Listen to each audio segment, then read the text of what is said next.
Kazakhstan کے شہر اکٹاؤ کے قریب ایک مسافر طیارہ حادثے کا شکار ہو گیا جس میں 70 سے زائد افراد سوار تھے۔ رپورٹس کے مطابق اس حادثے میں 6 مسافر زندہ بچ گئے جبکہ درجنوں افراد کے ہلاک ہونے کا خدشہ ہے۔ قازقستان کی ایمرجنسی وزارت نے یہ اطلاع دی ہے۔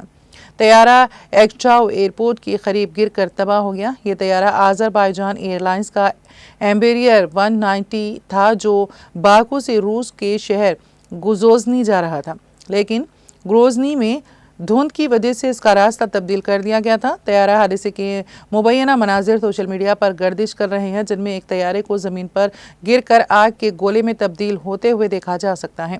دیگر مناظر میں امدادی کارکنوں کو طیارے کے ٹکڑوں کے قریب دیکھا گیا جو زندہ بچ جانے والوں کو نکالنے کی کوشش کر رہے ہیں۔ ایئر لائن کے مطابق طیارے میں 72 افراد سوار تھے جن میں عملے کے ارکان بھی شامل تھے۔ طیارہ ایمرجنسی لینڈنگ کرتے ہوئے اکٹاؤ شہر سے تقریباً 3 کلومیٹر دور گر کر تباہ ہو گیا۔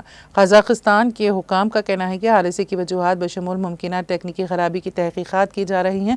وزارت نے مزید کہا ہے کہ حادثے کے بعد لگی آگ کو بجھا دیا گیا ہے اور زندہ بچ جانے والے افراد کو قریبی اسپتال میں طبی امداد فراہم کی جا رہی ہے۔ ایک اور حالیہ فضائی حادثے میں برازیل کے ایک سیاحتی علاقے میں ایک چھوٹا طیارہ گر کر تباہ ہو گیا تھا جس میں 10 افراد ہلاک ہو گئے تھے جن میں تمام مسافر اور عملے کے افراد شامل تھے۔